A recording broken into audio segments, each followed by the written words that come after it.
C'est un plaisir pour moi de pouvoir vous partager ce soir quelques éléments de réflexion à propos de la vie et de l'œuvre de Georges Lemaître.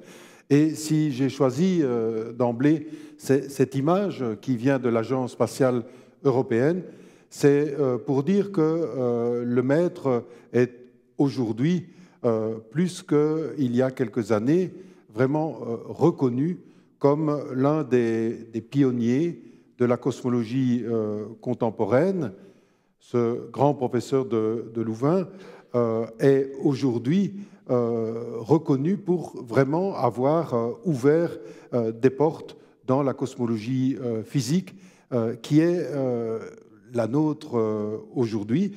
Et l'Agence spatiale européenne l'avait honoré en donnant aux véhicules ravitailleurs de la Station spatiale internationale le nom de Georges Lemaître. Et vous savez peut-être qu'en août de l'année passée, la loi dont je vais parler, la loi qui s'appelait autrefois la loi de Hubble, est maintenant, suite à un vote de l'Union astronomique internationale, est appelée aujourd'hui la loi de Hubble-Lemaître. Et ce n'est que justice, comme je vais essayer de vous le montrer. Alors, la première grande contribution de Georges Lemaître est son explication, justement, de cette loi de Hubble. Mais si on remonte un peu avant, il faut situer ces recherches dans le parcours historique dans la vie de Lemaître. Alors, vous savez tous, puisque nous sommes dans sa ville, que Lemaître est né à Charleroi, qu'il y a fait ses études secondaires au collège des Jésuites. Et en fait, la famille ayant déménagé suite à un problème qui a eu lieu dans la verrie de son père, ayant déménagé à Bruxelles, Georges Lemaître a, dans le fond, terminé sa formation secondaire par une année de spécial maths au Collège Saint-Michel à Bruxelles.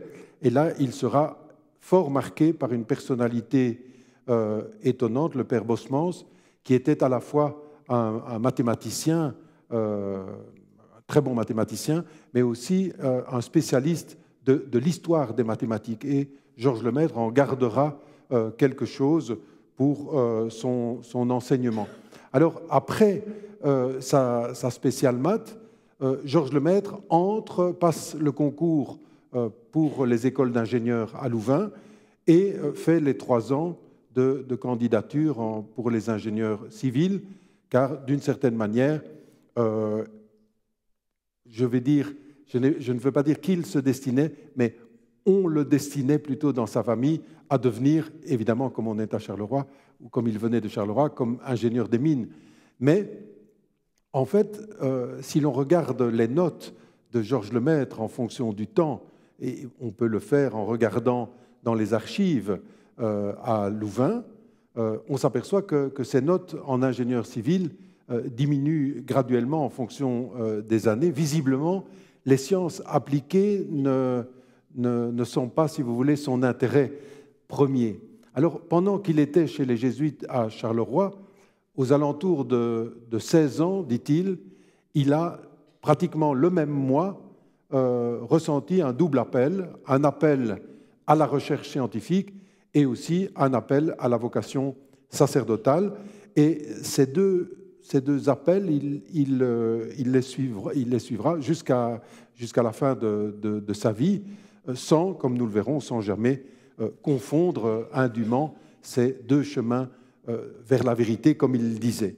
Alors, Georges Lemaître avait, d'une certaine manière, j'ai dit, il avait ressenti ce double appel et il était prêt à entrer au séminaire, mais son père lui avait plutôt conseillé de différer son entrée au séminaire et de plutôt commencer les études d'ingénieur. Alors, de ce point de vue, il a obéi à son père et, chose assez intéressante, le fait qu'il ait suivi les conseils de son père de ne pas entrer tout de suite au séminaire de Malines va faire qu'il va se retrouver toujours au bon moment, au bon endroit, si vous voulez. S'il était entré tout de suite au séminaire, probablement qu'il ne se serait pas trouvé au bon endroit, ces endroits, au bon moment, hein, ces endroits qui finalement vont lui permettre de faire les découvertes qu'il a pu faire et qui l'ont rendu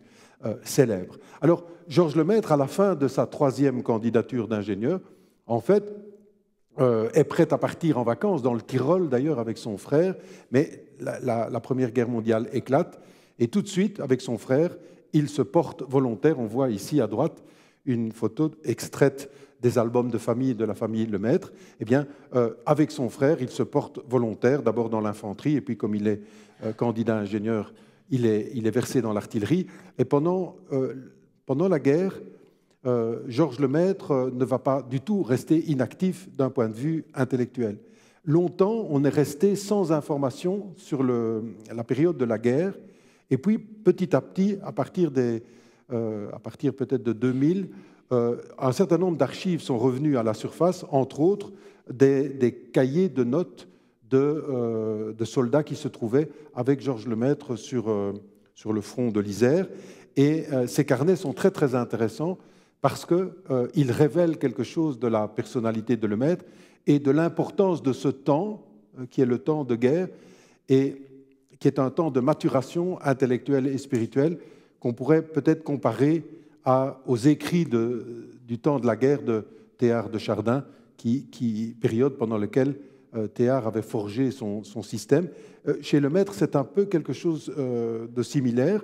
Pendant qu'il est sur le front, en fait, Georges Lemaître lit les œuvres de Poincaré qu'il a emportées avec lui. Entre autres, il lit Électricité et optique, un livre, dans le fond, où Poincaré se pose en filigrane la question de savoir si la nature profonde de la matière est particulière, hein, l'électricité, les électrons, ou bien ondulatoire, l'optique. Donc Lemaître va lire ce livre qui est encore conservé à Louvain-la-Neuve dans les archives Lemaître, et si on ouvre ce livre, on voit pratiquement à chaque page l'indication de la position de la batterie d'artillerie de Lemaître sur le front. D'ailleurs, sur la première page, vous pouvez lire ici à gauche, hein, Lemaître Georges, 39e batterie, Isère, janvier 1916. Donc on voit à chaque page la position de sa batterie d'artillerie et en même temps on voit qu'il a fait, on voit dans la marge qu'il a refait toute une série de calculs. Donc il a lu page par page avec son crayon rouge l'œuvre de Poincaré. C'est d'ailleurs pas la seule œuvre, il a probablement lu aussi les leçons sur les hypothèses cosmogoniques. Et ce qui est tout à fait étonnant, c'est qu'un de ses frères d'armes, un flamand d'ailleurs, a noté dans un de ses carnets « Lemaître changera toute la science, il construira une puissante et extraordinaire cosmogonie ». Et nous sommes le 17 avril 1917, et à cette époque, Lemaître n'a absolument eu aucun contact avec la relativité. Donc, Lemaître n'est pas dans une période où il a étudié la relativité générale, parce que la relativité générale a été développée entre 1913 et 1915. Les articles d'Einstein sont publiés à Berlin, mais nous sommes en guerre et les Alliés n'ont pas de contact avec cette littérature. On verra ce qui fera le contact avec cette littérature. Et donc, Lemaître étudie d'une certaine manière les œuvres de Poincaré, mais il pense déjà à bâtir une cosmogonie et il en parle autour de lui. Et en même temps, comme Lemaître suit deux chemins, en même temps qu'il lit Poincaré, qu'il refait des calculs et pense à une cosmogonie physique, en même temps, ses frères d'armes révèlent qu'il méditait le livre des psaumes et le premier livre de la Genèse. Et Lemaître, bien entendu, poursuivant deux chemins ou ayant deux attraits, si vous voulez, scientifiques et spirituels, ne peut pas éviter la question du rapport entre science et foi, entre sa vie de recherche scientifique et cet appel sacerdotal qu'il a reconnu en lui. Et il se met à écrire un manuscrit dont longtemps on a cru qu'il s'agissait d'exercices faits au séminaire de Malines pendant sa période de formation sacerdotale, mais qui en réalité est un petit essai qu'il a écrit dans les tranchées et où il essaye de faire une sorte d'exégèse symbolique des premiers versets de la Genèse. Et cet essai s'intitule « Les 3 premières paroles de Dieu ». Alors, c'est, dans la vie de Lemaître, quelque chose qui est un peu étonnant, car il essaye de mettre ensemble, un peu directement, les premiers versets de la Bible et des contenus scientifiques, si vous voulez. On pourrait dire qu'il pratique une sorte d'exégèse un peu littérale et concordiste. Et il envoie ce manuscrit à Léon Bloy. Alors, ça montre, si vous voulez, déjà la grandeur de l'esprit de Lemaître. Donc, Lemaître est un scientifique, c'est un très très bon physicien et mathématicien, mais c'est aussi un homme de lettres. Et on va retrouver ça à la fin de sa vie. J'en parlerai peut-être un tout petit peu, c'est moins l'objet de mon exposé, mais vous savez qu'à la fin de sa vie, dans les années 50, Lemaître avait relu, page par page, les œuvres complètes de Molière et de Racine, essayant de montrer que sous Molière, il y avait peut-être un autre auteur, et il a fait des conférences et écrit des manuscrits intitulés « Une paire de Molière » ou « Molière, une étoile double ». Et Lemaître avait donc un intérêt littéraire assez fort, et déjà quand il est jeune, il lit Léon Bloy. Léon Bloy, c'est un écrivain polémiste, hein, écrivain catholique, polémiste, mais c'est aussi quelqu'un qui joue un rôle important dans la société intellectuelle française de juste avant la guerre de 14, parce qu'il est, par exemple, un ami proche de Péguy. D'ailleurs, Léon Bloy, qui est un peu un nomade, vit dans la maison que Péguy lui a laissée avant de partir au front et de mourir au front. Léon Bloy est aussi celui qui est le parrain de Jacques et Raessa Maritain, les philosophes importants du début du XXe siècle. Il est aussi un ami du géologue Termier.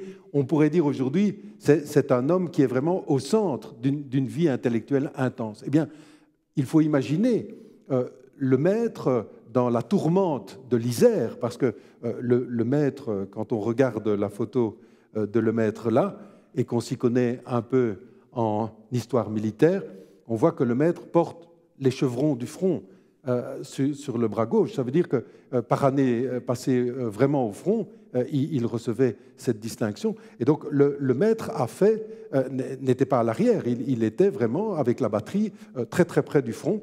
Mais en même temps, Lemaître lisait Poincaré, méditait les psaumes, etc.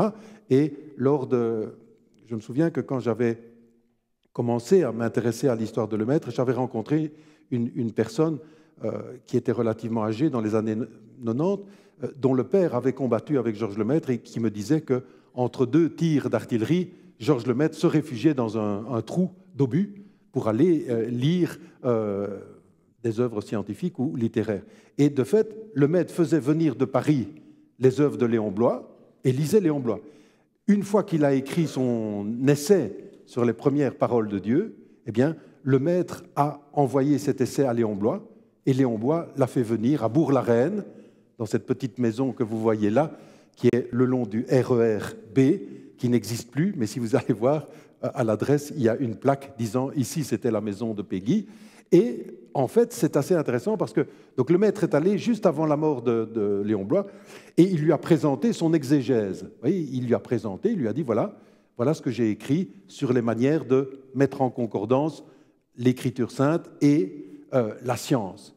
Et Léon Bloy, qui était un homme, disons, assez direct et franc, même un peu brutal, lui a dit non, ça ne vaut rien, ça ne vaut rien. Vous ne pouvez pas confondre comme ça la science et la foi. Vous ne pouvez pas faire du littéralisme, du concordisme. Et ça montre aussi, disons, l'ouverture de Lemaître. Lemaître n'a pas campé sur ses positions, il a d'une certaine manière compris le message. Et après cela, jamais plus dans la vie de Lemaître, on ne verra de confusion entre le domaine scientifique et le domaine théologique. au contraire, il va progressivement développer une méthodologie qui respecte les niveaux, mais qui ne les confond pas, si vous voulez. Et donc, le maître va en retenir une leçon, et c'est avec cette leçon qu'en 1919, quand il est démobilisé, il va changer d'orientation, pourrait-on dire. Alors, il ne continue plus ses études d'ingénieur. Je vous avais dit probablement qu'il n'a pas d'intérêt vraiment pour les sciences appliquées, mais il a un intérêt pour les sciences fondamentales. Et en un an, il fait, on pourrait dire, dans les termes qui seraient les nôtres aujourd'hui, en un an, un master en mathématiques et physique, hein, ce qu'on appelait à l'époque le doctorat en sciences mathématiques et physique, mais qui correspond à l'ancienne licence ou à la maîtrise en maths et physique. Et en plus, il devient bachelier en philosophie thomiste à l'Institut de philosophie fondé par le cardinal Mercier. Et de cette formation aristotélicienne et thomiste va rester quelque chose qui est très important pour l'histoire des rapports avec la cosmologie. Je vais essayer de vous l'expliquer. Bon. Alors, j'ai dit, le maître était au bon endroit au bon moment parce qu'il avait suivi les conseils de son père, d'une certaine manière. Et pourquoi j'ai dit ça? Parce qu'en fait, une fois qu'il a terminé sa maîtrise, il a fait son mémoire avec Charles de Lavallée-Poussin, hein, ce grand professeur, ce grand mathématicien de Louvain, qui a d'ailleurs enseigné très longtemps, jusqu'en 62, je pense. Il y a un auditoire de Louvain-la-Neuve qui porte d'ailleurs son nom. Charles de Lavallée-Poussin, qui était un spécialiste des nombres premiers, qui avait démontré des très beaux théorèmes, en même temps qu'Adamar. Charles de Lavallée-Poussin l'a pris comme élève. Et quand on regarde les documents, on s'aperçoit que Charles de Lavallée-Poussin aurait voulu qu'il continue, si vous voulez, avec lui. Et il lui avait donné à démontrer une conjecture qui aujourd'hui n'est pas encore démontrée, qui est la conjecture de Riemann.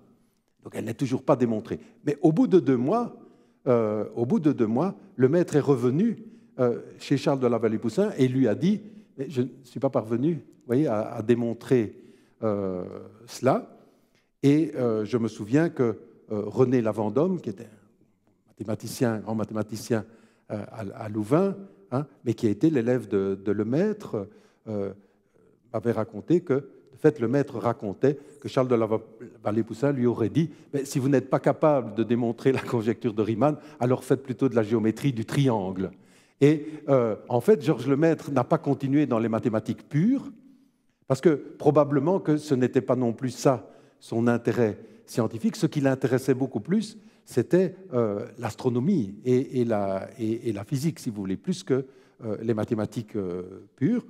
Et à la fin de cette année 1919, il entre au séminaire, mais pas dans n'importe quel séminaire, si vous voulez. Et c'est là où on voit que le retard de la guerre, qui est dû finalement au fait qu'il a fait ces 3 candidatures ingénieurs avant la Première Guerre, fait qu'il entre dans un séminaire spécial, la Maison Saint-Rombaud. Si vous allez à Malines aujourd'hui, hein, vous pouvez toujours voir la Maison Saint-Rombaud. C'est d'ailleurs devenu un café, si vous voulez. Et dans cette maison, dirigée par le chanoine Allard, Jules Allard, les vocations retardées par la guerre avaient la possibilité d'avoir une formation sacerdotale un peu en raccourci, mais surtout, ils avaient la possibilité de continuer leurs études ou leurs activités, on pourrait dire, d'avant la guerre. Et le cardinal Mercier a donné la permission à Georges Lemaître de pouvoir continuer à faire de la physique pendant qu'il était au séminaire. Permission qu'il n'aurait jamais eue s'il avait été dans le cursus classique du séminaire de Malines à l'époque. Et c'est là que Georges Lemaître va faire des voyages à la Bibliothèque royale et va rencontrer un personnage, je vais revenir là-dessus dans un instant, va rencontrer un personnage très important qui est Théophile de Donner. Théophile de Donner est un peu le fondateur de l'école de physique théorique de l'ULB. Et Théophile de Donner était une des seules personnes en Belgique qui avait eu accès aux travaux d'Einstein via la Hollande, qui était neutre à l'époque. Donc ceux qui avaient des connaissances sur ce qui se passait à Berlin en physique pendant la guerre, il y avait des choses qui allaient en Angleterre, et en particulier Eddington était au courant, bien entendu, c'était les Allemands, mais c'était aussi des gens qui étaient restés en Hollande et qui avaient des informations. Et De Donder avait des informations sur ce qui se passait à Berlin, et il va rencontrer le maître, et ils auront des échanges extrêmement importants. Et souvent, on ne dit pas ça, mais le premier travail scientifique de Lemaître, c'est un travail qui est dédié au calcul variationnel tel que De Donder l'avait développé, donc à un formalisme, si vous voulez, mathématique, de physique mathématique qu'avait développé de Donder. Donc ils vont rester en contact et Lemaître va progressivement apprendre la relativité. Et il va devenir, sur le temps de son séminaire, il va devenir l'un des rares connaisseurs de la relativité du côté des Alliés. Il y a bien sûr Hermann Weyl en Allemagne et une série de physiciens allemands. Il y a Eddington en Angleterre. Mais du côté allié, Einstein est extrêmement mal perçu et l'information n'a pas percolé. Il faut rappeler que Einstein mettra tout un temps avant d'être accepté pour pouvoir faire des leçons au Collège de France. Il faut attendre 1920 pour que Einstein soit accepté au Collège de France, parce qu'il était vu comme un Allemand, donc comme un ennemi. Il faudra l'intervention expresse de la reine Élisabeth et du roi Albert pour que Einstein soit accepté dans les conseils Solvay. Il y avait la même résistance, si vous voulez. Le maître a bénéficié du savoir de Cox, qui avait d'ailleurs écrit La gravifique einsteinienne, un des premiers livres de synthèse en français sur la relativité générale. Et donc, le maître devient, pendant son séminaire, un spécialiste de la relativité générale et aussi de la cosmologie naissante d'Einstein, puisque en 1917, Einstein avait trouvé dans ses équations de la relativité générale un modèle d'univers sphérique, statique, de masse constante, statique, et qui était censé décrire l'univers. Eh bien, Einstein, pendant son séminaire, pendant qu'il est à la maison Saint-Rombaud, il écrit un mémoire, La physique d'Einstein, qui est un magnifique résumé de la relativité restreinte, de la relativité générale et du modèle cosmologique d'Einstein. Et c'est d'ailleurs grâce à cela qu'il va pouvoir commencer sa carrière, je vais y revenir. Mais le maître, pendant son séminaire, ne va pas abandonner non plus sa voie, pourrait-on dire, spirituelle et sacerdotale, et le maître entrera à ce moment-là dans une fraternité de prêtres, donc commencera sa formation au sein d'une fraternité de prêtres, dans lequel les prêtres séculiers faisaient des vœux de la vie religieuse, et entre autres, le maître, on l'a découvert quand on a retrouvé le registre de la fraternité, qui avait d'ailleurs été perdu lors de la scission du diocèse de Malines entre le diocèse d'Anvers et le diocèse de Malines-Bruxelles. Ces archives avaient été perdues. Heureusement, on a à la dernière minute retrouvé les archives, et dans ces archives, on voit effectivement que Georges Lemaître était membre de cette société de prêtres, une société fondée par le cardinal Mercier un peu avant sa mort, et dans laquelle les prêtres prononçaient un certain nombre de vœux, dont le vœu de pauvreté. Et Georges Lemaître a prononcé ce vœu, et d'ailleurs un autre vœu ce qu'on appelait le votum immolationis, donc un vœu d'offrande de sa personne au Christ, et toute sa vie, le maître sera fidèle, mais discrètement, à cette fraternité, car jamais le maître n'en fera explicitement état. Il a vécu ça comme un chemin spirituel, personnel, et sans jamais trop en faire état. Alors, Georges Lemaître est ordonné en 1923 à Saint-Rombaud, à Malines, mais c'est à 2 pas d'ici, dans l'ancienne église Saint-Christophe, qu'il a célébré donc sa première messe, et c'est là qu'après, il reçoit dans la famille, dans sa famille, vous avez ici une photo où on le voit d'ailleurs avec à gauche l'abbé Renoir, qui deviendra un professeur de philosophie des sciences à Louvain, dont le successeur sera Jean Ladrière, d'ailleurs, qui fut l'élève de Lemaître. On le voit avec sa famille, et c'est son grand-père qui lui offrira son calice, qui est d'ailleurs toujours conservé aux archives à Louvain, qui porte d'ailleurs en latin une allusion à cette fraternité de prêtres qui s'appelait les Amis de Jésus. Alors, le maître, grâce au manuscrit sur la physique d'Einstein, participe à un concours de bourse de voyage. Il est sélectionné, il a la bourse, et il part en 23, juste après son ordination, il part à Cambridge, en Angleterre, suivre les cours de Eddington. Eddington, vous le savez, était à l'époque un des très très grands astronomes et astrophysiciens, puisque c'est lui qui écrit la première, on pourrait dire, une des plus solides théories de la constitution interne des étoiles. Mais en même temps, Eddington est aussi quelqu'un qui a recueilli les informations sur la relativité, et donc Eddington a écrit aussi des choses il est un bon connaisseur de la relativité générale. Donc le maître se trouve dans un environnement où il est avec un des meilleurs astronomes du monde et un des meilleurs connaisseurs de la relativité générale. Et il va bénéficier de son enseignement, et beaucoup de choses dans sa carrière, beaucoup de questions importantes qu'il va essayer de résoudre, sont liées à des questions d'Eddington. Je me suis aussi demandé, mais je ne suis pas trop sûr historiquement, mais si ce personnage qui avait joué un tel rôle au niveau scientifique, comme impulsion scientifique chez le maître, n'avait pas eu aussi une influence de type philosophique. Parce que donc Eddington n'est pas catholique, lui. Eddington est un Quaker, et dans la pensée Quaker, on pourrait dire que ce qui a trait à la vie religieuse est lié à une révélation personnelle, privée, individuelle, qui ne passe pas par la médiation d'une église ou d'une institution quelconque, ou même de l'émerveillement devant la nature. Donc c'est une expérience purement privée, spirituelle.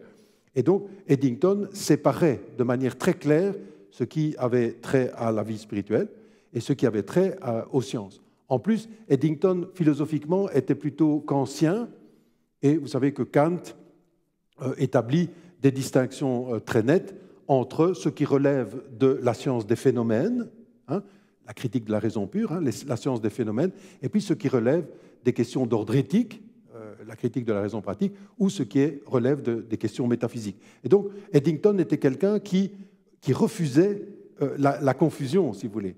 Mais on a vu qu'à la sortie de la guerre, justement, le maître, avec le choc qu'il a reçu chez Léon Bloy, est tout à fait prêt à faire justement ces distinctions.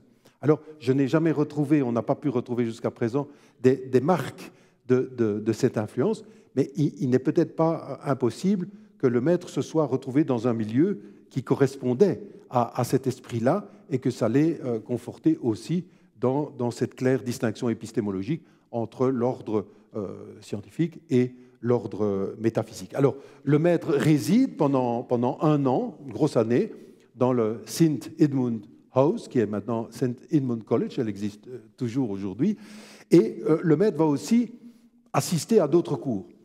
Et peut-être vous connaissez cette anecdote, moi ça m'a toujours intéressé, parce que ça montre quelque chose de la psychologie de le maître, d'une grande liberté d'esprit. Il a aussi eu l'occasion d'assister au cours de Rutherford, le père de la physique nucléaire, si on veut. Et on a raconté que le maître assistant au cours de Rutherford, Rutherford était impressionné parce qu'il n'y avait pas beaucoup de gens du continent qui venaient suivre ses cours. En plus, il portait le clergymène, donc il était reconnaissable. Et à un certain moment, Rutherford est venu vers lui pour lui demander « Tiens, je suis très honoré d'avoir un étudiant du continent dans mon auditoire, et je suppose que vous vous intéressez à la physique nucléaire. » Et le maître lui a répondu « No, I'm here to improve my English. » Et je suis là pour simplement améliorer mon anglais. Alors, il faut avoir une sérieuse dose de liberté pour dire ça à un grand professeur quand on est un tout jeune étudiant, mais ça montre quelque chose de la liberté d'esprit de le maître. Et vous allez voir, ce n'est pas la seule fois que le maître aura cette espèce de liberté intérieure. Alors, au bout de cette année-là, le maître est, d'une certaine manière, est devenu quelqu'un qui connaît très très bien la relativité générale, qui s'est perfectionné en astronomie et en astrophysique, et il reçoit une nouvelle bourse pour partir cette fois-ci aux États-Unis. Et il se retrouve au Harvard College Observatory, de nouveau au bon moment, au bon endroit, parce que c'est à ce moment-là qu'aux États-Unis, on commence à avoir des données de plus en plus précises sur des mesures de distance d'objets célestes et en même temps des mesures de vitesse de ces objets. Alors, il ne faut pas oublier que jusqu'au début du XXe siècle, on n'avait pas les bonnes méthodes, ou on avait de mauvaises méthodes, pourrait-on dire, de mesure de distance dans l'univers. Parce qu'en général, on utilisait des méthodes trigonométriques. Oui, on prenait par exemple une position, on visait un astre en hiver, on visait un astre en été, la Terre ayant fait le tour dans le système solaire, on avait la base d'un triangle, et puis on faisait une visée, et puis on avait une distance, deux angles, et on avait la distance. Mais si l'objet est très lointain, oui, les angles deviennent de plus en plus droits, et la moindre erreur sur l'angle, mais voilà, ça vous donne des erreurs monumentales sur les distances. Donc on n'avait pas les bonnes méthodes, et ça avait comme conséquence qu'on croyait que l'univers était beaucoup plus petit que ce qu'il est. On croyait que les objets étaient beaucoup plus proches, puisqu'on ne pouvait pas prouver qu'ils étaient plus lointains. Mais au début du XXe siècle, dans l'endroit où il va, se trouve une série de personnes, dont une dame, Miss Henrietta Leavitt, qui a découvert, je ne vais pas entrer dans les détails, on peut revenir dans la discussion, avait trouvé une méthode pour mesurer les distances d'objets lointains, se basant sur un lien entre la magnitude absolue des étoiles, donc la luminosité, on pourrait dire, pour faire bref, la luminosité telle que vous la mesuriez si vous étiez proche de l'astre, et donc, entre la magnitude et le temps de pulsation. Donc ça marche uniquement pour des étoiles pulsantes, donc les céphéides. Et les céphéides sont des espèces de phares dans l'espace. Ce sont des étoiles qui émettent des flashs lumineux. Et Henrietta Leavitt avait découvert qu'il y a un lien entre la période d'oscillation, le temps qu'il faut pour faire un pulse lumineux, et la magnitude absolue. Mais si vous avez la magnitude absolue, donc si vous avez la luminosité de l'étoile telle que vous pourriez la mesurer si vous êtes proche de l'étoile, comme au télescope, vous pouvez mesurer la luminosité relative, celle que vous captez à la magnitude, l'intensité que vous captez dans votre télescope. Si vous faites le rapport entre les deux, ça vous donne une notion de distance, puisque la luminosité diminue en fonction de la distance. Et donc, Henrietta Leavitt s'était rendu compte que si on voit ces étoiles pulsantes, ces céphéides, et qu'on peut les associer à des groupes d'étoiles, alors on peut mesurer au télescope le temps du flash lumineux, puisqu'il y a un lien avec la magnitude absolue. J'ai la magnitude relative dans mon télescope, je fais les calculs et j'ai les distances. Et à partir de ce moment-là, on s'est rendu compte que des objets que l'on croyait assez proches étaient en fait beaucoup plus lointains qu'on ne s'imaginait. Et avec le raffinement des développements de plaques photographiques, alors on a vu que ce qu'on croyait être des nuages de gaz dans notre amas d'étoiles, dans notre galaxie, mais on utilisait le mot galaxie uniquement pour la Voie lactée, c'est-à-dire pour notre groupe d'étoiles, on s'est rendu compte que ces nuages de gaz étaient en fait d'autres galaxies. Et c'est l'époque où on va commencer à découvrir 1, 2, 3, 30, quand le maître est là, c'est à peu près 30 ou 40 galaxies dans le catalogue de Schrömberg. Et donc, c'est à ce moment-là que s'est résolu dans les années 20 ce qu'on a appelé le grand débat, le fait de savoir est-ce que l'univers est limité à la Voie lactée ou bien est-ce qu'il est beaucoup plus grand. Eh bien, le maître arrive tout juste au bon endroit, c'est-à-dire à l'endroit où on fait les bonnes mesures de distance. Il est à Harvard College Observatory, dans l'endroit où se trouvent les spécialistes des céphéides, oui, qui utilisent les céphéides pour les mesures de distance. Et un des premiers articles, j'ai parlé du premier article théorique avec De Donner, mais un des premiers articles que le maître fait, c'est sur les céphéides. Donc le maître devient vraiment un astronome professionnel dans les lieux, si vous voulez, top niveau. C'est les meilleurs lieux pour faire avancer l'astronomie à ce moment-là. Et le maître, bien entendu, envisage de faire une thèse de doctorat, mais on ne fait pas de thèse de doctorat à cette époque à Harvard College Observatory, et il s'inscrit au MIT, donc, qui se trouve assez proche. Et le maître va faire une thèse de physique théorique au MIT, Et de nouveau, il se trouve à un bon moment, parce que c'est au MIT, à cette époque-là, qu'on commence à développer un projet de grands calculateurs, de grandes machines à calcul. Et vous savez probablement que le maître était passionné par les machines à calcul, en tout genre d'ailleurs, de la règle à calcul et aux machines à calcul qui tournent, aux machines mécaniques et puis électriques. Et puis, vous savez que c'est lui qui a introduit le premier ordinateur à l'université de Louvain et l'a programmé lui-même. Donc, le maître se trouve dans un endroit où des gens comme Norbert Wiener sont en train de développer avec d'autres, avec Van Nevar-Bush, un nouveau projet de calculateur. Bon. Et le maître fait une thèse de doctorat sur un problème que Eddington lui a suggéré. Et l'idée, c'est de reprendre un problème qui avait été déjà résolu en 1916, qui est ce qu'on appelle le problème de Schwarzschild. Donc Schwarzschild, en 1916, donc avant que le maître trouve la solution correspondant à un univers statique, si vous voulez, et sphérique, eh bien, Schwarzschild avait trouvé une solution qui décrivait un champ de gravitation, oui, d'une étoile. Et il avait décrit le champ de gravitation à l'intérieur de l'étoile et à l'extérieur de l'étoile. Et dans cette solution, il avait trouvé qu'il y a quelque chose d'assez bizarre, c'est qu'il y a une sorte de surface qui, aujourd'hui, correspond à ce qu'on appelle l'horizon du trou noir. Et Schwarzschild avait découvert cette solution, et ça ennuyait toute une série de personnes, parce qu'on se disait, mais qu'est-ce que c'est cette singularité? Est-ce que c'est un effet du système de coordonnées? Est-ce que ça correspond à quelque chose de réel, etc. Et dans la solution intérieure, il y avait aussi un problème de singularité. Et Eddington avait dit, mais peut-être que le problème vient du fait qu'on n'utilise pas les bonnes grandeurs, parce que Schwarzschild utilisait la densité, une densité constante, qui n'est pas un invariant relativiste, si vous voulez. Et Eddington lui avait dit, mais il faudrait peut-être prendre quelque chose qui a vraiment du sens, qui est vraiment un invariant relativiste. Je ne dis, enfin, si vous voulez savoir quoi, je vous le dirai tout à l'heure, mais je ne vais pas vous embêter avec ça.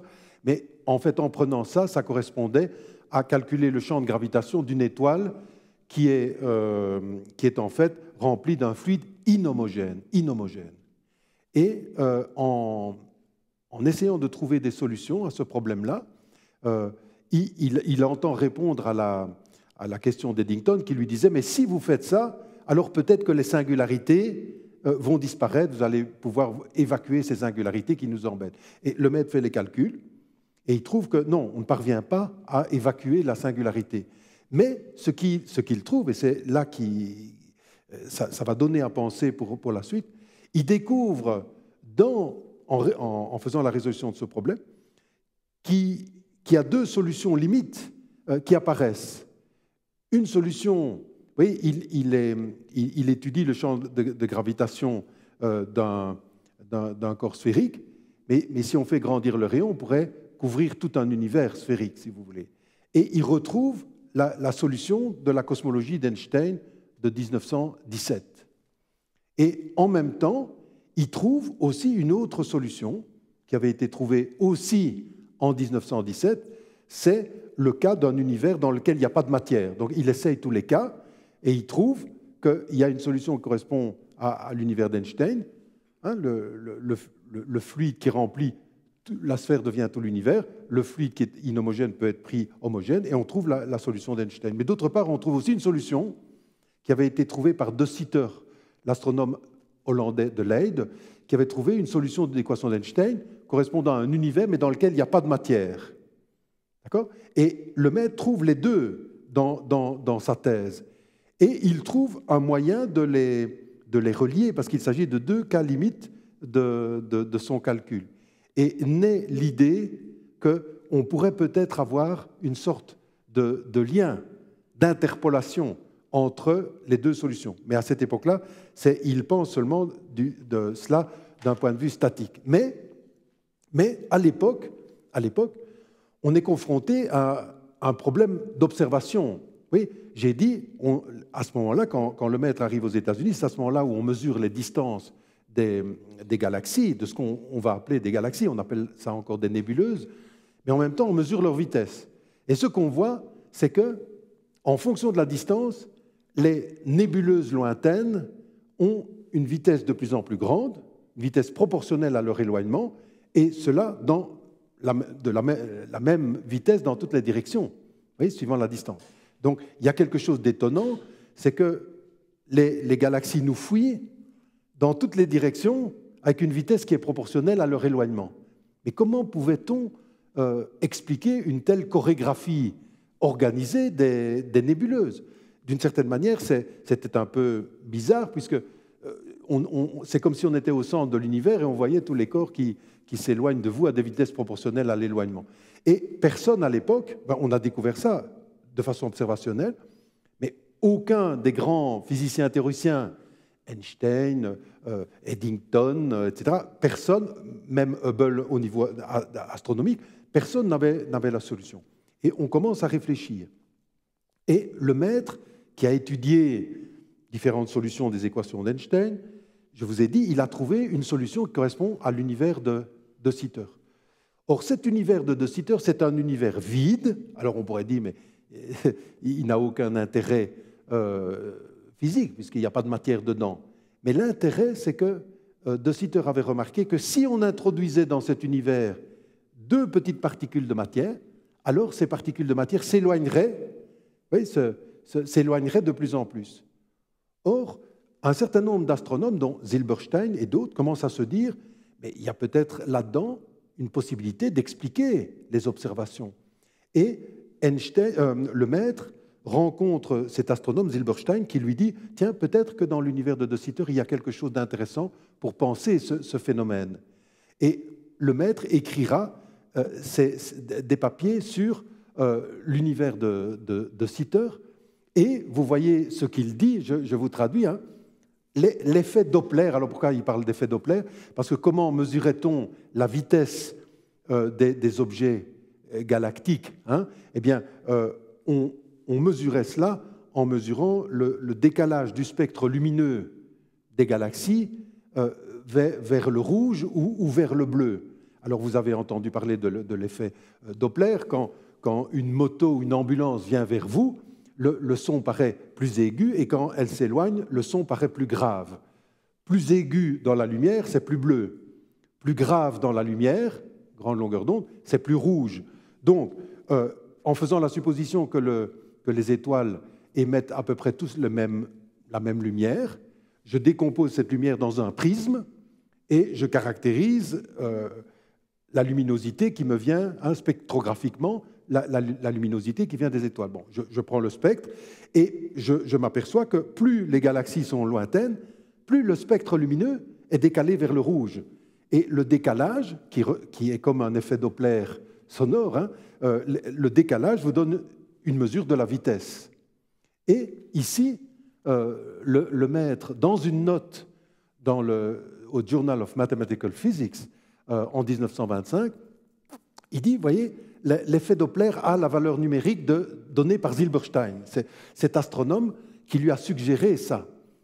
Et ce qui est intéressant, vous voyez, c'est qu'il souligne le caractère non statique de cet univers.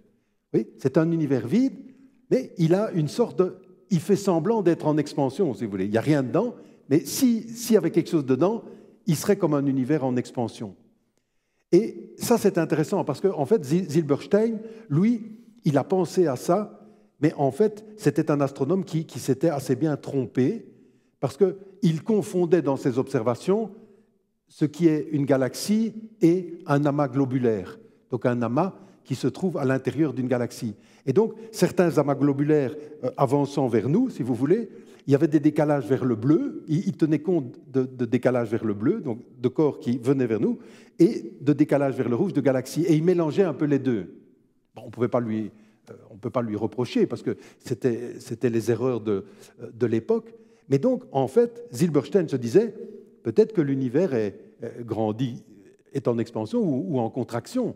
Mais ça a joué un rôle important dans le cheminement de le maître. Et le maître, lors de son passage au MIT, va en garder l'idée que peut-être que dans les équations d'Einstein, il y a peut-être des solutions qui correspondent à des univers qui ne sont pas statiques, justement.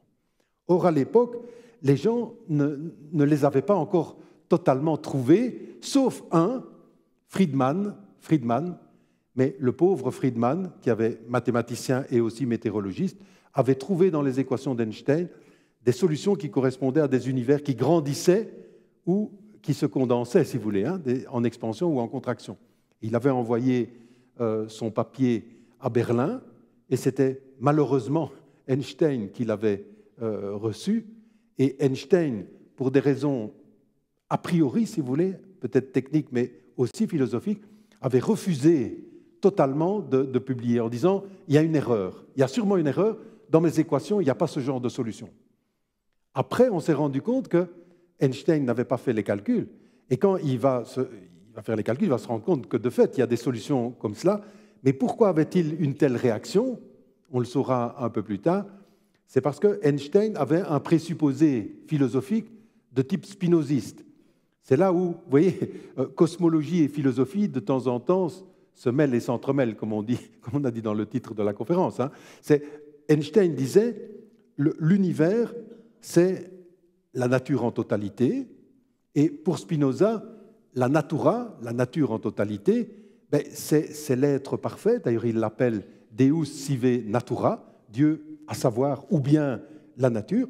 Et donc, comme c'est la perfection, il ne peut pas évoluer vers autre chose. Il n'y a pas, dans une petite partie de l'éthique de Spinoza, il est dit, la substance en totalité ne peut pas avoir de modification, elle ne peut pas évoluer vers autre chose. Donc, il y a de l'histoire à l'intérieur de la nature, mais il n'y a pas d'histoire de la nature. Et c'est un arrière-fond qui est très fort chez Einstein, puisque quand on demande à Einstein « à quoi croyez-vous ?», il dit « je suis un physicien très croyant, je crois au Dieu de Spinoza ». Donc c'est un arrière-fond assez fort que Einstein a, comme une série d'autres grands scientifiques. Si on voyait Hawking, mais peut-être encore d'autres, on voit cet arrière-fond. Et Einstein avait eu le réflexe de dire « non, non, ce n'est pas possible, l'univers en totalité ne peut pas avoir une histoire ». Et il a bloqué la publication de Friedman. Friedman a finalement été publié en 22 puis 24, mais presque personne ne le sait. Et lui, malheureusement, comme il faisait des observations en altitude, il est mort prématurément. Et c'était une époque où la cosmologie, nous sommes en 1917, 18 et puis 20, hein, nous sommes dans une époque où, dans la Russie soviétique, la cosmologie était perçue comme une branche philosophique, en fait. Et donc, les scientifiques, il était extrêmement mal vu de faire de la cosmologie, parce qu'on prenait la cosmologie comme une branche, comme une cosmogonie philosophique, si vous voulez. Et encore plus si on découvrait qu'il y avait une sorte de début de l'univers, etc. Donc Friedman a été tout à fait méconnu. Il est mort avant d'avoir pu voir en fait que ces solutions auraient pu servir à expliquer ce qu'on appellera plus tard la loi de Hubble. Et donc ça a eu comme conséquence que, en fait, le maître n'était pas au courant des travaux de Friedman. Donc, il fait sa thèse en 25 au MIT, il redécouvre des tas de solutions que Friedman a connues, et ce n'est qu'en 27, quand il rencontrera Einstein à Bruxelles, que Einstein va lui dire « mais Friedman a fait la même chose aussi, il a découvert ce genre de solutions, que je n'aime pas d'ailleurs, on va y revenir. » Bon. Alors, j'ai mis ici, ça c'est pour vous montrer aussi, le maître est à la fois quelqu'un qui est plein de dynamisme. Pendant ses vacances, le maître fait le tour des États-Unis et visite tous les grands observatoires.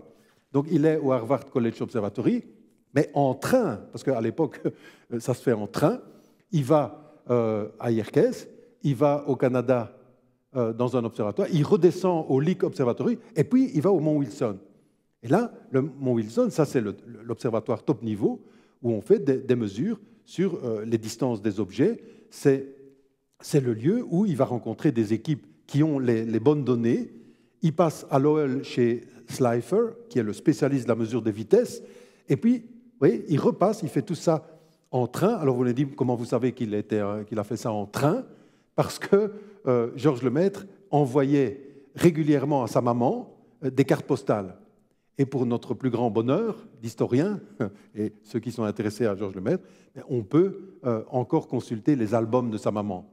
Et on voit, petit à petit, qu'il travaille, on voit, il est allé au Grand Canyon, etc. Il a pris le train à telle et telle gare, et puis il est rentré. Et au moment où il rentre, il assiste à une conférence de l'équipe de Hubble. Il assiste à Washington, à Corcoran Hall, et c'est un lieu, je ne sais pas si vous avez déjà été visiter ça à Washington, c'est un lieu où, plus tard, Gamow aura son bureau. Et Gamow, c'est, on pourrait dire, le deuxième père de la théorie du Big Bang. Donc, en fait, il assiste dans le bâtiment où, plus tard, Gamow pensera, lui aussi, les premiers moments de l'univers. Et dans ce bâtiment, qui existe toujours, dans ce bâtiment, eh bien, le maître entend, si vous voulez, capte les toutes dernières données sur les distances et les vitesses des nébuleuses, des galaxies, et il voit pour la première fois exposé ce qu'on appellera longtemps, jusqu'à l'année passée, la loi de Hubble. Hein. La vitesse V des nébuleuses est proportionnelle à une constante près, H, la constante de Hubble, maintenant Hubble le maître. La vitesse est proportionnelle à la distance. Et c'est le maître qui, rentré à Louvain, va donner pour la première fois, et c'est pour ça c'est la première grande contribution cosmologique de le maître, va donner l'explication de cela. Dans un papier qu'il écrit alors qu'il est rue de Namur au Collège du Saint-Esprit, il va écrire ce papier de l'univers homogène, un univers homogène et de masse constante et de rayons croissants, rendant compte de la vitesse radiale des nébuleuses extragalactiques, puisque nébuleuses, c'est les galaxies qui sont en dehors de notre galaxie. C'est pour ça qu'on les appelle les nébuleuses extragalactiques, qui sont en dehors de la Voie lactée, si vous voulez, qui ne sont pas la Voie lactée. Bon. Et un jour, un de mes collègues louvanistes et très très bon connaisseur de la cosmologie et de le maître, Jean-Marc Gérard, m'a fait remarquer que sur l'exemplaire initial du papier de Lemaître, il n'y avait pas croissant, mais il y avait variable. Et pendant un certain temps, probablement, Lemaître a hésité, et je vais vous montrer pourquoi. Est-ce que l'univers était croissant, décroissant? Est-ce qu'il pouvait être croissant et décroissant? Et puis finalement, il a barré en rouge et il a mis l'univers de rayons croissant, et cela, il a eu vraiment raison de le faire. Alors, vous avez ici à gauche l'ensemble des solutions des équations d'Einstein que Lemaître avait trouvées. Donc, chaque petit dessin en rouge correspond, si vous voulez, à la courbe de variation de la distance entre deux points dans l'univers. Alors, si vous regardez ici, vous avez des univers qui gonflent et puis qui dégonflent. Et ça, c'est des univers qui renaissent perpétuellement de leurs cendres, ce que Eddington appelait les univers phénix. Bon. Et puis, vous avez des univers comme ceci, qui dégonflent, qui passent par un point singulier et puis qui regonflent. Et puis, vous avez des univers qui font comme ça, j'y reviendrai. Vous avez des univers à rebond, qui dégonflent, qui passent par un minimum et puis qui remontent.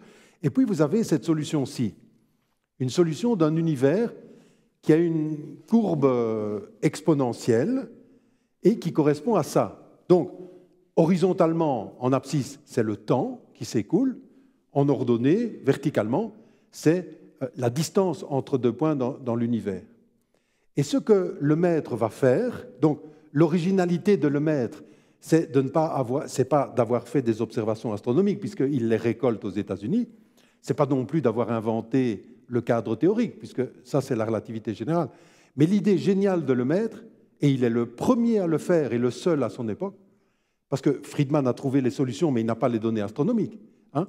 Lemaître est il disait je suis à la fois, je connais assez de relativité générale pour être un bon physicien, je connais assez d'astronomie pour être un bon astronome, et il a mis les deux ensemble, et il a trouvé l'explication suivante que vous savez, ce ne sont pas les galaxies qui bougent dans l'univers, c'est plutôt l'univers qui gonfle et qui entraîne les galaxies qui sont, d'une certaine manière, rivées à l'univers. D'accord ? Et une des solutions qu'il choisit pour expliquer ça, c'est cet univers dont le comportement est exponentiel. Alors vous voyez qu'ici, l'univers, la distance entre les deux points ne bouge pas. C'est un univers quasi statique. Et ça correspond d'une certaine manière à l'univers d'Einstein. Si vous allez dans le passé, la distance entre les deux points ne bouge pas. C'est un univers statique, et c'est l'univers d'Einstein. Et puis, l'univers commence à entrer en expansion, oui, il gonfle, il y a une masse constante, okay, il gonfle, donc la densité diminue, le volume augmente et la masse est constante. Et si on passe à l'infini, alors la densité tend vers zéro. Et qu'est-ce qu'on a? L'univers de De Sitter, c'est un univers de densité nulle. Oui. Et le maître qui avait dans sa thèse pensé, tiens, il doit y avoir une interpolation, un lien entre les deux grandes cosmologies trouvées en 1917, ici trouve le moyen de les raccorder. Mais il y a un argument supplémentaire à l'utilisation de ceci, qui n'est plus la courbe que nous avons aujourd'hui. Mais pourquoi l'a-t-il choisi? Parce que la constante de Hubble, cette constante que je vous ai montrée, était mal évaluée en raison d'erreurs d'observation. Or, la constante de Hubble, l'inverse de la constante de Hubble, a les dimensions d'un temps. Vitesse égale à une constante près la distance. Si vous regardez les unités de la constante de Hubble, vous vous rendez compte que c'est l'inverse d'un temps. Donc, l'inverse de la constante de Hubble, c'est un temps. Donc, ça donnait comme une échelle de temps de l'expansion de l'univers. Or, cette constante était surévaluée. Okay? Elle était surévaluée par des erreurs observationnelles. Et donc, comme le temps, c'est l'inverse de la constante de Hubble, le temps d'expansion caractéristique était très petit, et même, d'une certaine manière, plus petit que le temps que les géologues attribuaient au système solaire. Et le maître s'est dit, non, ça, c'est pas possible. On ne peut pas avoir un univers qui est plus jeune que le système solaire. Mais dans ce modèle-là, le temps, l'inverse de la constante de Hubble, il est là. Oui, et on peut renvoyer le commencement à moins l'infini. Ça veut dire que l'univers n'a pas de commencement. Il y a une donnée caractéristique qui est liée à la constante de Hubble, mais en réalité, il n'y a pas de commencement, il n'y a pas de fin. D'ailleurs, plus tard, quand on lui reprochera d'avoir développé sa cosmologie à des fins théologiques, on lui dira « oui, mais vous êtes prêtre, donc vous avez nécessairement voulu récupérer la physique dans le giron de la théologie ». Le maître, qui avait beaucoup d'humour, répondra « ben non, quand j'étais jeune, regardez, mon modèle n'avait ni commencement, ni création, ni jugement dernier, disait-il en rigolant. » Et c'est vrai, ici, il n'y a pas de commencement, il n'y a pas de fin, on rend compte de l'expansion. Et le maître calcule la valeur de ce qu'on appelle la constante de Hubble, et il est le premier à faire le lien entre les observations et le modèle théorique. Et personne à l'époque n'avait trouvé ou ne voulait le trouver, puisque ceux qui gravitaient autour de la sphère d'Einstein, ils étaient tous pour l'univers statique. Voyez ? Et puis on disait, ceux qui s'occupent de l'univers dynamique, ils utilisent l'univers de De Sitter dans lequel il n'y a pas de matière. Le génie de le maître, ça a été d'oser dire, non, ce n'est pas les objets qui bougent, c'est l'univers lui-même qui a une histoire. Et on pourrait dire, c'est pour ça qu'avec Jacques Reiss, on avait développé ce parallélisme entre Darwin et le maître, de la même manière qu'en 1859, avec l'origine des espèces, l'histoire s'introduit vraiment dans la biologie, eh bien, en 1927, pour la première fois, d'une certaine manière, l'historicité entre dans l'histoire du monde physique. Parce que, évidemment, on tenait compte évidemment du temps physique, mais c'était des processus dans l'univers. Ce n'était pas l'histoire de l'univers en totalité. Oui, il y avait même des obstacles de type des obstructions épistémologiques. J'y reviendrai pour essayer de penser ça. Mais le maître a balancé toutes ces obstructions et a réalisé, a donné l'explication. Alors, l'explication, c'est ça.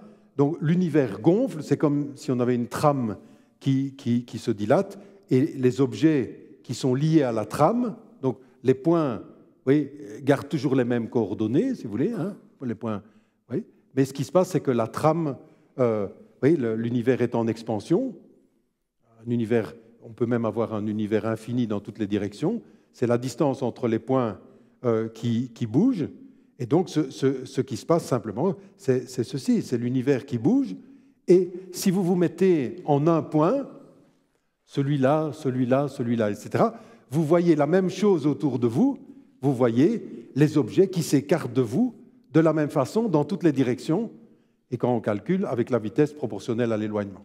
Donc, c'est l'explication que le maître a.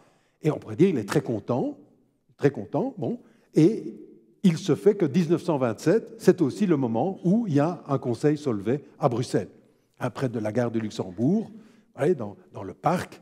Le maître, comme jeune, bon, à l'époque, il faut se dire, il ne faut pas faire d'anachronisme, à l'époque, il y a très peu de gens qui font de la physique, et de la physique théorique.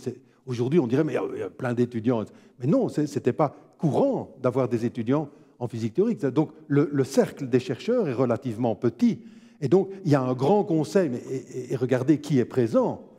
Max Planck, Marie Curie, Einstein, Dirac-Langevin, Born, Bohr, Louis de Broglie, Heisenberg, Pauli, enfin, tous les grands de la physique sont là. Et puis, quelques étudiants belges sont là, et le maître assiste comme observateur à ça. Et à une sortie des séances, il connaît le professeur Picard, Auguste Picard, qui est le grand-père de celui qui pilote le Solar Impulse. Picard, qui est un grand physicien, qui est d'origine suisse, il est à l'ULB, et il s'intéresse aux rayons cosmiques, lui.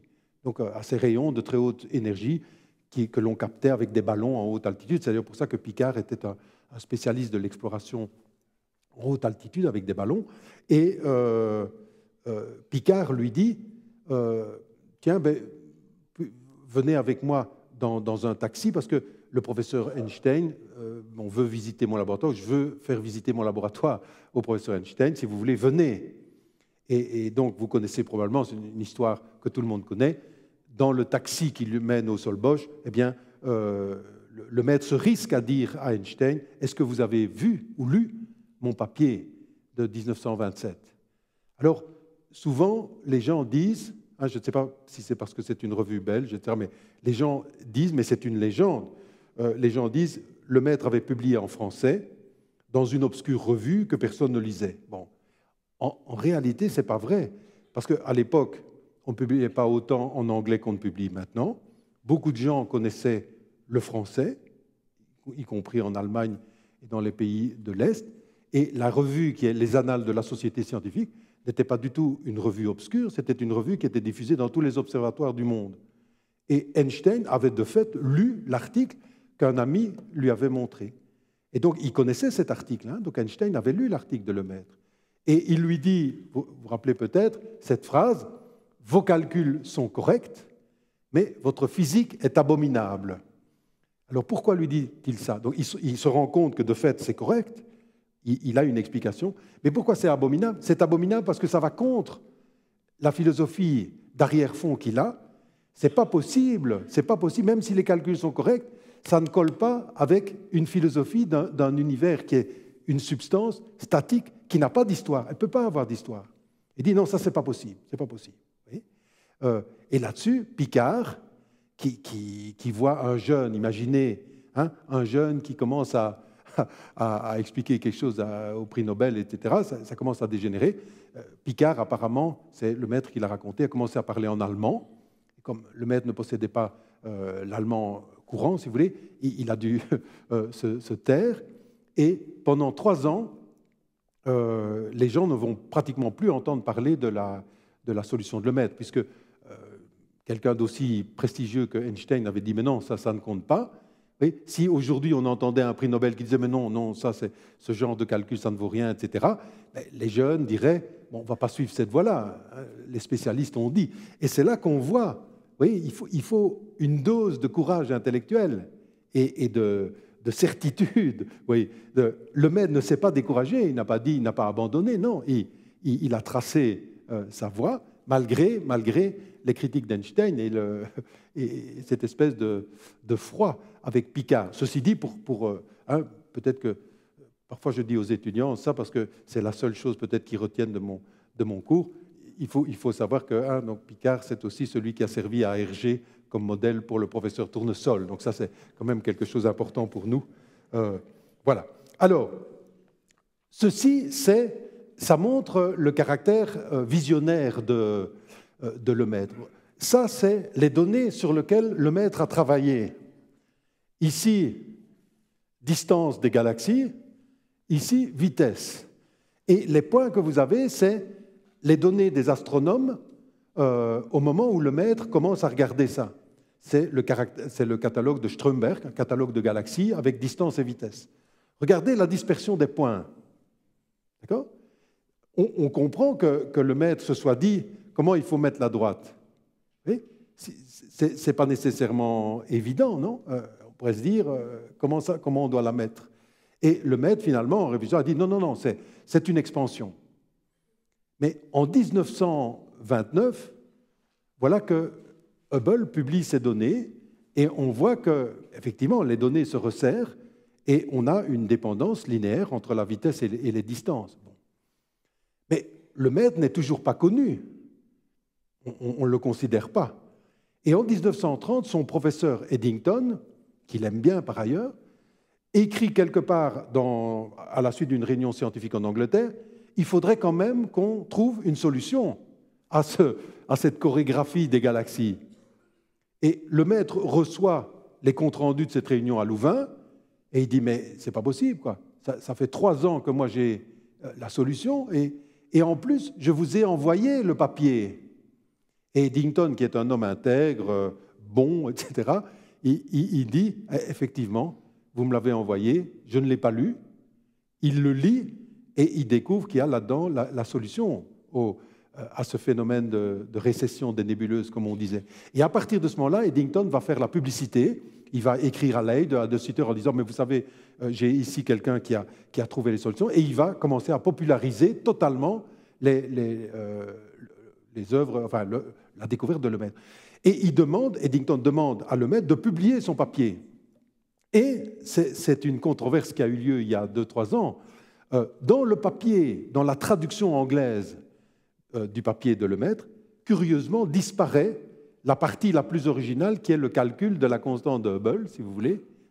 Et certains ont dit, mais ça c'est peut-être l'influence de Hubble, qui était d'ailleurs assez autoritaire, et qui aurait voulu garder la priorité de la découverte, et aurait fait disparaître du papier, ou aurait demandé qu'on enlève cette partie-là. Et certains historiens ont voulu faire croire ça. Mais quand on va voir, et les recherches de Liliane Moons, qui a longtemps, avec André Berger, s'est occupé des archives Lemaitre, et aussi Mario Livio de Space Telescope Science Institute, ont redécouvert des documents à Cambridge et à Louvain-la-Neuve, dans lesquels on voit vraiment, et je vous ai mis ça, peut-être que vous pourriez lire, hein, dans lequel on voit vraiment que c'est Lemaitre qui a traduit lui-même, il a traduit lui-même le papier, et c'est lui qui a enlevé. Pourquoi l'a-t-il enlevé? Simplement pour ça. Lemaitre est un homme honnête, c'est un très bon scientifique, et quand on voit qu'en 1927, il avait ces données-là, il s'est dit, mais moi je ne peux pas publier mes résultats qui sont basés sur le catalogue de Stromberg. Oui, je dois enlever cette partie-là. Et il a décidé de l'enlever parce que ces données n'étaient plus au goût du jour. Mais malheureusement, en enlevant cette partie-là, vous voyez, ce qui s'est passé, c'est qu'on n'a pas vu que Lemaitre avait fait cette découverte décisive. Bon, ce n'est que plus tard que l'on va lui rendre justice, et heureusement aujourd'hui, Dieu merci, il a la place qu'il mérite. Alors, la deuxième grande contribution de Lemaitre, et vous avez vu que déjà, dans la première contribution, certaines idées philosophiques s'étaient mêlées au débat, mais les idées philosophiques ne venaient pas du côté de Lemaitre, mais venaient du côté d'Einstein, comme une sorte d'inhibition, si vous voulez, à l'expansion de l'univers. La deuxième grande contribution, c'est celle de l'origine de l'univers. On pourrait dire plutôt du commencement naturel de l'univers, pour être plus précis. Alors on voit ici Einstein, dans les années 30, avec Millikan, prix Nobel de physique pour avoir mesuré la charge de l'électron, hein, et puis Einstein donc à Pasadena. Et Lemaitre va arriver à la notion de commencement de l'univers par une voie assez étrange, qu'en général on ne raconte pas, parce que quand on fait de la science, on ne s'occupe pas nécessairement des dédales de la découverte, si vous voulez, on en vient tout de suite à la logique de la théorie, si vous voulez. Mais c'est intéressant de réfléchir à la manière dont Lemaitre a progressé vers cette question du début de l'univers. Je vous avais dit, pendant la guerre de 14, il pense déjà à une cosmogonie. Oui, il s'intéresse au début de l'univers. Bon. Et puis, il a mis ça de côté, il a fait les choses sur l'expansion. Mais ce thème-là n'est pas étranger à l'esprit de Lemaitre. Mais il y a autre chose, c'est-à-dire que le maître va découvrir chez Millikan, et c'est pour ça que j'ai montré sa photo, il va découvrir une drôle de théorie.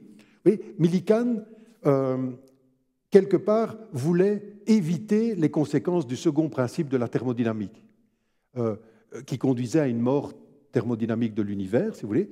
Et pour éviter ça, pour éviter, si vous voulez, l'évolution de l'univers vers une homogénéisation de plus en plus grande et une mort thermodynamique, il s'était imaginé, d'ailleurs comme beaucoup, Arrhenius avait pensé ça aussi, Poincaré le réfute dans le livre que je vous ai montré tout à l'heure, les nouvelles méthodes de la mécanique céleste d'ailleurs, et Millikan se disait, eh bien, dans l'univers, périodiquement, de l'ordre se reconstitue. À partir du rayonnement, de la matière apparaît, la matière se met ensemble et le défaut de masse redonne de l'énergie qui resserre à faire des particules qui se remettent ensemble, etc. Bon. Et Millikan disait, cette énergie, ce défaut de masse qui est libéré par ces espèces de fusion de particules qui se mettent ensemble, c'est peut-être ça le rayonnement cosmique. Évidemment, il se trompait, et tout le mécanisme qu'il a inventé ne correspond à rien. Bon. Mais ça a frappé l'imaginaire de Lemaître. Alors vous pourriez me dire, mais pourquoi Millikan était tellement... Pourquoi il voulait lutter contre le second principe de la thermodynamique? C'est quelque chose d'un peu bizarre. Millikan avait milité pour défendre la théorie darwinienne de l'univers à un moment, de la vie au moment où elle était remise en question aux États-Unis. Hein. Donc il avait vraiment défendu la science, mais en même temps, d'un autre côté, Elke Grach, le grand historien de la cosmologie, a montré que d'un autre côté, il était gêné par le fait que l'univers allait mourir thermodynamiquement. Ça ne collait pas avec ses idées sur la fin des temps. Et c'est pour ça qu'il avait été amené, avec son assistant Cameron, à développer cette théorie-là. Bon. Et ça avait frappé l'imaginaire de Lemaître, mais Lemaître ne va pas reprendre comme tel les idées de Millikan, parce que Lemaître tient beaucoup au second principe de la thermodynamique. Bon. Il va simplement retenir de ça, tiens, peut-être que toute la matière de l'univers a été produite par une matérialisation à partir d'un champ de rayonnement, si vous voulez, à partir d'une énergie présente au début dans l'univers. Et il va adapter cette idée-là à son idée d'univers en expansion. Et dans un tout petit papier de 1930 que personne ne cite jamais, mais qui est intéressant, Lemaître dit ceci: on pourrait admettre que la lumière a été l'état originel de la matière et que toute la matière condensée en étoiles s'est formée par le processus de Millikan. Tiens, voilà qu'en 1930, Lemaître se pose la question si ce n'est pas, à l'origine de la matière, si ce n'est pas du rayonnement. Chose curieuse, à la fin du papier de 1927, se trouve un tout petit passage, juste à la conclusion, que de nouveau personne ne lit parce qu'on dit mais ça n'a rien à faire avec le papier. Lemaître se pose la question, l'univers est en expansion, mais quelle est la cause? Quelle est la cause?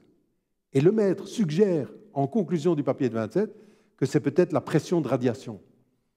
Évidemment, ce n'est pas correct, et ça n'a rien à voir avec le reste du papier. Donc quand on lit ce papier, on se dit, mais pourquoi il dit ça? Eh bien, si on lit l'écrit du temps de guerre, on s'aperçoit que l'idée de Lemaître, c'était peut-être que tout doit s'expliquer à partir du rayonnement. C'est une idée qu'on trouve en trame dans son manuscrit du temps de guerre. Et Lemaître le reprend en 30 en disant, mais peut-être que toute la matière dérive en fait d'une énergie primordiale, d'une radiation primordiale, si vous voulez, et ce n'est pas pour rien alors qu'on comprend pourquoi l'hypothèse de l'atome primitif va surgir en 31. Généralement, on dit l'hypothèse de l'atome primitif, donc la considération d'un début physique de l'univers, vient d'une réaction de nouveau à Eddington. Oui, Eddington revient régulièrement comme impulsion dans sa vie scientifique. Et Eddington, réfléchissant sur l'expansion de l'univers, puisque maintenant on y croyait, entre guillemets, on avait adopté ça, il se dit, l'univers gonfle, passons le film à l'envers, oups, on risque d'avoir des problèmes. Donc, il écrit un papier, la fin du monde du point de vue de la physique mathématique, et il dit, voilà, la fin du monde, bon, voilà, l'univers est en expansion, mort thermodynamique de l'univers, etc. Mais si on passe à l'envers, alors on devrait avoir un état d'entropie zéro, d'ordre parfait, si vous voulez, qui serait comme le début de l'univers. Ah oui, mais Eddington disait, ah, on ne peut pas ça. Philosophiquement, on ne peut pas. J'ai dit tout à l'heure, c'est un Quaker, et il dit, ah oui, mais si on commence à parler de commencement de l'univers, alors ça, on va faire entrer la notion de création, c'est une notion métaphysique et théologique, on ne peut pas faire entrer ça dans la science. Philosophically, the notion of a beginning of the present order of nature is repugnant to me. Oui, c'est répugnant. C'est répugnant parce qu'on fait un mélange de genres qui n'a rien à voir. Oui, on parachute du métaphysique à l'intérieur de la physique, et ça, vous ne pouvez pas. Bon. Réaction de Lemaître. Donc, c'est une obstruction philosophique. Oui, philosophie et science se mêlent. Oui, des a priori philosophiques deviennent des inhibitions. On pourrait dire, Lemaître avait été formé philosophiquement, a-t-il les mêmes inhibitions? Ben non, en fait, si on voit ce que Lemaître a fait, Lemaître se dit, voilà, il y a l'expansion de l'univers. Alors j'ai pris ici, à dessein, une image qu'il aimait bien. C'est l'image de la coupe de champagne. Et d'ailleurs, j'ai eu comme professeur des gens qui m'ont confirmé cela. Le maître estimait que pour bien se soigner, il faut de temps en temps boire une bonne bouteille de champagne, hein, au moins quelques coupes. Et il prenait souvent pour décrire le début de l'univers l'image de la coupe conique. Alors, quand on va vers le haut, c'est le temps, et les sections de la coupe, c'est l'espace. Quand vous allez vers le haut de la coupe de champagne, les sections, c'est vases, ça c'est l'expansion de l'univers. Maintenant, passons le film à l'envers, ou pour prendre l'analogie du champagne, buvons un petit coup. D'accord ? Si vous buvez, en rouge, c'est le champagne rosé que vous voyez du dessus. Hein, je bois, hop, la coupe est toujours là, mais le niveau a baissé. Oui, je remonte dans le temps. Hop, hop, hop. Ça, je commence à dire, c'est malheureux, hein, parce qu'on atteint le fond et on atteint cet instant unique, dit le maître, qui n'avait pas d'hier, parce que hier, il n'y avait pas d'espace. Oui, en relativité, l'espace est lié au temps. Donc, s'il n'y a plus d'espace, ben, il n'y a plus de temps. Comment voulez-vous? L'espace a étranglé le temps. Donc, il n'y a pas d'avant le début, puisqu'il ne peut pas y avoir du temps, puisque l'espace a étranglé le temps. C'est un aujourd'hui qui n'avait pas d'hier, parce que hier, il n'y avait pas d'espace. C'est le fond de la coupe conique. Mais faut-il de la philosophie ou de la théologie pour expliquer ce qui se passe au fond de la coupe conique? Mais non, c'est une propriété géométrique, bien sûr. Bien sûr, le sommet d'un cône inversé a des propriétés mathématiques différentes des autres points, mais c'est un point comme tous les autres. Oui, il ne faut pas faire de la philosophie ou de la théologie pour expliquer ce qu'est le fond d'une coupe. Et on comprend que le maître se soit dit, ben voilà, ça c'est l'image du début naturel, du début physique et mathématique, si vous voulez. Hein. L'univers est une structure géométrique et il y a une singularité comme le fond de la coupe, et c'est ça le début. Donc ça n'a rien à voir avec des idées métaphysiques ou théologiques. Curieusement, c'est le maître, le prêtre formé à la philosophie et à la théologie, qui est le premier qui sécularise la notion de début de l'univers. Autrefois, effectivement, les notions de début étaient des notions qui étaient soit attribuées à la théologie ou à la métaphysique, ou, dans la perspective kantienne, où on disait, mais ce sont des idées qui ne peuvent pas être pensées dans les sciences. Oui, c'est parce que ça introduit des paradoxes. C'est les fameuses antinomies de la critique de la raison pure. On ne peut pas penser vraiment le début du temps sans paradoxe. Et donc, il y avait des inhibitions philosophiques, ou bien il y avait des descriptions théologiques, et on disait sûrement, ça ne peut pas entrer dans le champ des sciences. C'est la thèse d'Eddington. C'est pour ça que c'est répugnant, un mélange de genres qui ne doit pas se faire. Et curieusement, donc, c'est le maître, le prêtre, qui sécularise la notion, qui dit il y a une façon de penser le début qui est purement interne à la science. Et on peut le penser comme une singularité initiale, le fond de la coupe, ou bien, si on prend plus de la physique, comme un état d'entropie minimum, ou bien encore comme un état où la matière est condensée, voyez, en un paquet, et un paquet de quoi? Mais si on se souvient que le maître pense au début physique en utilisant les analogies du rayonnement, c'est un paquet de rayonnements. Oui, mais le maître en 25 a suivi des cours de mécanique ondulatoire au MIT. Et il sait, d'une certaine manière, qu'on peut considérer une sorte de quantum, qui est rayonnement ou matière, si vous voulez, particules ou ondes. Et il commence à décrire cette structure de base comme un quantum unique. C'est l'atome primitif. Atome primitif. État dont il va postuler l'existence, mais qu'il ne va jamais décrire de façon mathématique. Ici, c'est le petit papier. Parfois, on dit, pour se faire un nom dans les sciences, il faut faire des longs papiers très techniques avec beaucoup d'équations, etc. Voilà le papier qui est considéré comme la préhistoire de la théorie du Big Bang. Il n'y a aucune intuition, il n'y a aucune équation, mais il y a beaucoup d'intuition. C'est là-dedans que Georges Lemaître, alors qu'il est toujours rue de Namur, à la résidence des prêtres au Collège du Saint-Esprit, l'année passée, les recteurs de la KUL et de l'UCL ont placé une plaque, juste quand il faut aller la voir, juste à droite de l'entrée, là où résidait le maître quand il a écrit ce papier. Eh bien, le maître écrit en 31, on est en mai, et vous vous souvenez, ici, notre ami Eddington a écrit l'article en mars, et il s'est dit, c'est répugnant de considérer l'idée de début. On est en mars 31. En mai 31, le maître écrit un article qui est le symétrique de ce que Eddington a écrit, le commencement du monde d'un point de vue de la théorie quantique. Donc il y a une façon de penser le commencement uniquement en physique.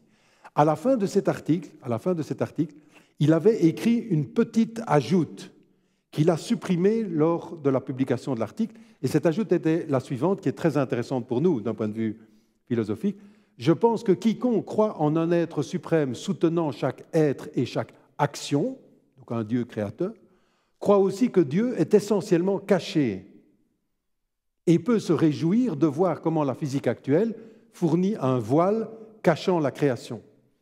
Et il a probablement écrit ça pour dire, mais vous savez, il y a un voile qui sépare la description de physique de la description théologique. Ce n'est pas qu'il ne croyait pas en un Dieu créateur, mais si, c'était quelqu'un qui était profondément croyant et il croyait en Dieu créateur. Mais il y a pour lui une sorte de séparation, et ce qui est intéressant, c'est qu'il utilise l'image du voile, qui est une image que Pascal utilise dans ses lettres. Entre autres, il y a une lettre à Mademoiselle de Rouanet, dans laquelle Pascal utilise l'idée, il cite souvent le Dieu caché, Pascal, et il utilise cette notion de voile. Parce que pour Pascal aussi, il faut séparer les ordres, l'ordre de la science et l'ordre de la foi. Mais le maître a supprimé ça parce qu'il s'est dit, si je commence de nouveau à faire des allusions théologiques, ça va être mal interprété, et il l'a supprimé. Bon. Ce qui est intéressant, c'est que le maître reviendra toujours en disant, je ne suis pas en train de parler de l'origine métaphysique, mais simplement du commencement naturel. Il a toujours utilisé la notion de commencement naturel, natural beginning. On le voit ici, donné à Pasadena un séminaire, et les journalistes de l'époque ont mis une flèche pour indiquer la place de ce célèbre physicien allemand à la tête caractéristique, et c'est Einstein, évidemment. Parce qu'il faut dire, il y avait eu un froid entre les deux, et on pourrait se dire, ben voilà, c'est fini. Eh ben non, parce que quand Einstein est venu en 1933 et voulait remonter à Berlin, il a appris que sa tête était mise à prix par les nazis, et c'est la famille royale belge qui a protégé Einstein, qui l'a d'abord placé à Spa, et puis après au Coq. Si vous allez à De Haan, vous pouvez toujours voir la petite maison, la petite villa qui s'appelle la Savoyarde, près de la mer, dans laquelle, elle est toujours d'ailleurs dans l'état où Einstein l'a habité, et c'est là que, sous la protection de la gendarmerie belge, Einstein a pu vivre et rencontrer des gens, dont le maître. Et Einstein, à ce moment-là, se rend compte que le maître est une des seules personnes qui le comprend. Il était venu à la fondation universitaire faire des conférences, et un des journalistes d'un des journaux de Bruxelles a demandé, Docteur Einstein, est-ce qu'il y a quelqu'un qui a compris ce que vous avez dit? Et il a dit, il y avait 200 personnes, et il a dit, non. Ah si, quand même. de Donder peut-être, et le maître certainement. Et à partir de ce moment-là, ils se sont vus, et le maître est parti souvent aux États-Unis rencontrer Einstein. Alors, j'ai dit, le maître n'a pas abandonné sa foi, il a simplement fait une séparation, si vous voulez, une distinction méthodologique entre ce qui relève des questions de sens et ce qui relève de la question scientifique. Il a suivi deux voies vers la vérité, comme il dit, to pass, to truth. Et dans un de ses carnets de retraite des années 50, on voit sur 2 pages conjointes la courbe que l'on a ici, qui est en fait la courbe d'évolution de l'univers que les astronomes et les physiciens aujourd'hui ont adoptée. C'est une courbe d'un univers qui décélère et puis qui accélère, sous l'effet de la constante cosmologique, d'une sorte de gravité répulsive, que de nouveau le maître avait défendu. C'est le modèle qu'il appelle d'ailleurs modèle de Friedman. Il est très modeste parce que lui, il l'avait trouvé indépendamment de Friedman. Et sur l'autre côté, c'est la transcription en moyen néerlandais, donc dans la vieille forme du néerlandais, d'un texte mystique de Ruysbroek sur l'Eucharistie. Donc le maître n'a rien perdu des deux, mais il a séparé, il a fait ce qu'il appelle, il a suivi 2 chemins. Et je citerai pour terminer ce beau passage du congrès Solvay de 1958 qui montre sa position. Le maître dit ceci, après avoir expliqué sa position, il dit « c'est le fond philosophique de l'atome primitif ». Alors il l'a décrit, et je vous ai dit, le maître en fait n'a jamais fait vraiment la théorie, il n'a jamais décrit mathématiquement l'atome primitif. Celui qui va le faire, c'est Gamow, dont j'ai parlé tout à l'heure. Parce que Gamow va se dire, il faut donner un sens physique à l'atome primitif, et il va, dans un premier temps, imaginer que l'atome primitif est une boule de neutrons, de polyneutrons. Et le neutron donne naissance à des protons, qui donnent naissance à des petits atomes, des noyaux d'hélium, qui commencent à bourgeonner sur le polyneutron, si vous voulez. Et Gamow avait essayé de faire un modèle de la nucléosynthèse primitive, qui n'a pas marché, mais c'est le premier qui essaye de mettre en équation ça. Et ce qui est très, très intéressant, si vous voulez, là-dedans, c'est que donc, le maître n'a pas fait la théorie, mais il a donné l'intuition. Mais ce qui est sûr, c'est que pour lui, cette théorie restait indépendante, de toute question métaphysique ou religieuse. Elle laisse le matérialiste, dit le maître, libre de nier tout être transcendant. Il peut prendre pour le fond de l'espace-temps, le fond de la coupe conique, la même attitude qu'il a pu adopter pour des événements non singuliers de l'espace-temps. Pour le croyant, et c'est lui sa position, cette description exclut toute tentative de familiarité avec Dieu, telle que la chiquenote de Laplace ou le doigt de jeans. Laplace, interrogé par Napoléon lui demandait « Mais dans votre système de la mécanique céleste, où est Dieu ?» Eh bien, Laplace répondait « Sire, je n'ai que faire de cette hypothèse, assis au début pour donner l'impulsion au monde. » Et le maître dit « Ma position s'accorde plus avec celle d'Isaïe, Isaïe 45,15, dans lequel il dit « Le Dieu caché, caché même dans le début de la création », reprenant d'ailleurs à son compte quelque chose sur laquelle Pascal avait insisté. Donc pour terminer, je dirais la chose suivante. J'ai essayé de montrer, si vous voulez, que dans la vie de le maître est un homme qui a suivi 2 chemins, qui a été fidèle à 2 chemins. Il n'a pas fait interférer les deux, mais dans le courant, dans le processus par lequel il a développé sa théorie scientifique, des interférences théologiques, antithéologiques, philosophiques d'un certain type sont intervenues. Et de manière tout à fait étonnante, le maître prêtre est celui qui, d'une certaine manière, a fait sentir la nécessité de distinguer en même temps que de préserver la richesse des deux.